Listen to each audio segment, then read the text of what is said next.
how are you really dealing with the draft, man? How are you dealing with getting it to touch the rookies, getting to Yeah, them and helping them progress into this mold? They going to the next level. So how can they get better, and how are you motivating them?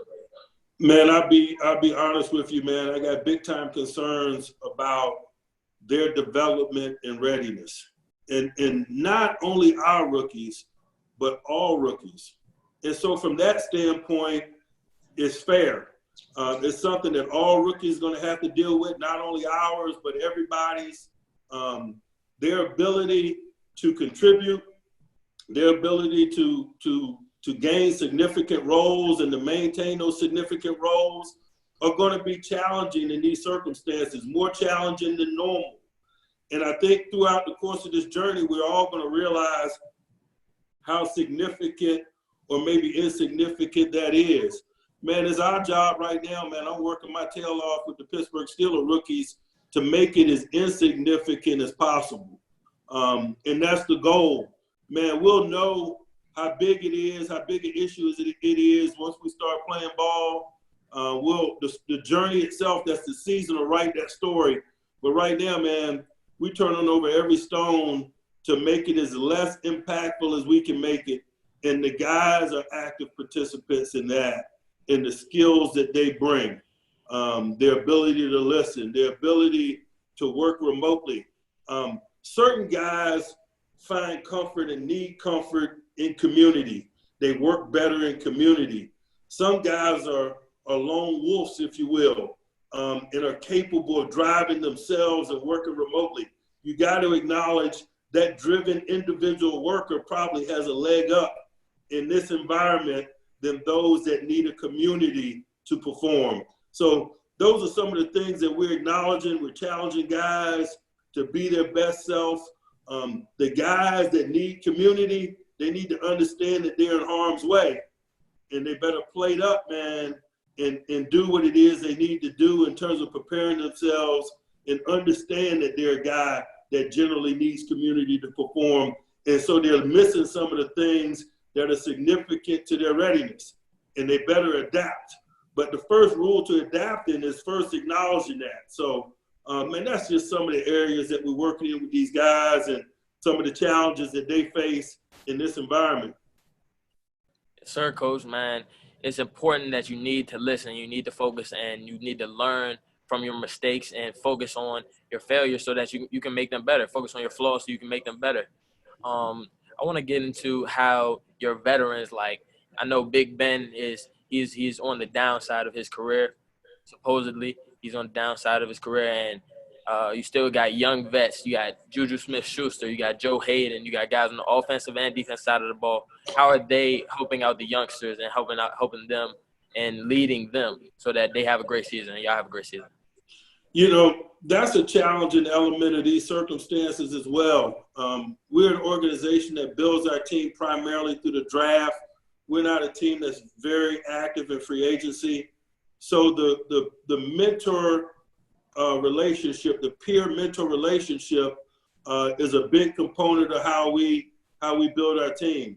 The veterans on our team, most of them, the guys that you mentioned like Ben and Cam Hayward and others, were drafted by the Pittsburgh Steelers, and they were mentored by veterans and taught how we do our business. So they embrace that element of doing it for the next generation of guys, and that's something that they do a real good job of here. That's been challenged in these circumstances, but it's interesting. You know, probably about 3 minutes after I got off the phone with Claypool when we drafted him in the second round, I got a call from Ben wanting Claypool's number. And that's just how we get down. That's the environment. That's the culture here. They're working their tails off to overcome these challenges, and they're doing it remotely. But to be honest with you, man, that's probably easier for your generation than it is for guys like me. You guys live remotely. You guys engage socially like this. It's no big deal. They probably prefer to interact like this. It's not a chore for them. And so we've been openly talking about the challenges, but more than anything, they're doing what comes natural. They naturally embrace the young men that we acquire. because they realize that we're gonna need these guys to grow and make plays for us. They're gonna be active participants in the pursuit of a world championship. So you better nurture them. You better help them grow. You better challenge them because it is going to be a challenge, and they got to be ready for that challenge. But you also got to nurture them and assist them in that readiness. That's exceptional, coach, man. You hit all the right points, and your guys, I can see your guys on the right track, especially when you talk about how Ben is connecting with Claypool, man. That's just great, and it comes easy. So I believe that your team can set up for a Super Bowl win. So now I want to get into. So I was talking about Juju, man. Man, that dude's a character, isn't he, man? Like he's got to be a lot of fun to be around and hang around and practice with and everything. What's it like? What's it like? Man, he's awesome, and this is the beautiful thing about Juju, and a lesson that young people can learn from. It doesn't matter what circumstance or situation he's in, he brings positive energy to it. And man, there's so much value in that. Whenever you're working in a group, we all been on teams before. Some people are energy bringers, and some people are energy drainers. And we challenge all our people to be energy bringers. Man, energy vampires, as we call them, erode away at teams. Those are the guys that want to draw from the well but don't want to pour into it. They want the comforts of being a part of a group, but they don't want to work actively at creating the environment that is a good group. And Juju is one of those guys from day zero. He always embraces bringing positive energy to all circumstances. When Juju's in a room, when Juju's in a walkthrough, when Juju's in a game, when Juju's living his life, man, it's just as you imagine.